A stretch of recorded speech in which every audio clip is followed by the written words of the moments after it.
Привет! У нас снова уроки природолюбования. Вот уже более 1000 лет он вызывает восторг, удивление и восхищение. Его красоту и грацию воспевают поэты. Его изображения украшают шедевры искусства азиатских стран. На его родине, в Китае, он объект поклонения, который справедливо называют императором цветов и почитают как национальное достояние.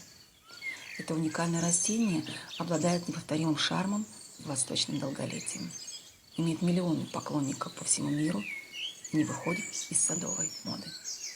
Это древовидный пион, символ пробуждения жизни и богатства. Как вы уже поняли, родина древовидных пионов – горные районы Китая. Первое литературное упоминание о них относится к 536 году нашей эры, а в Европу древовидные пионы попали только в конце XVIII. В 1656 году голландский посол, путешествуя в Китай по реке Кантон, увидел необыкновенный цветок. Позже английский ботаник Джозеф Банкс, страстный коллекционер новых видов растений, прочитав отчет голландского посла, заинтересовался необычным растением, похожим на огромную розу, но без шипов, и попросил врача, господина Дункана, служившего британской Ост-Индской компании, привезти ему этот цветок. Просьба была выполнена.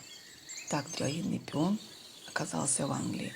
Считается, что ныне существующие древовидные пионы – далекие предки того самого цветка, завезенного в Европу в конце XVIII века.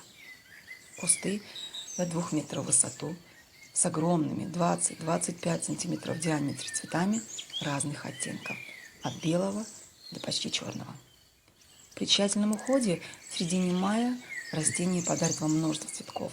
Представьте, на 15-летнем кусте их распускается около сотни. В зависимости от погодных условий цветение длится от 10 до 25 дней, но они незабываемы. Древовидные пионы – долгожители. Возраст некоторых насчитывает больше 100 лет, и все это время они цветут. А эта информация для любителей фэншуя. Древовидный пион – один из 5 цветов, необходимых для привлечения удачи и богатства. Создайте восточному императору необходимые условия, подберите достойную свиту, и ваш сад будет неповторим. На этом пока все. До встречи.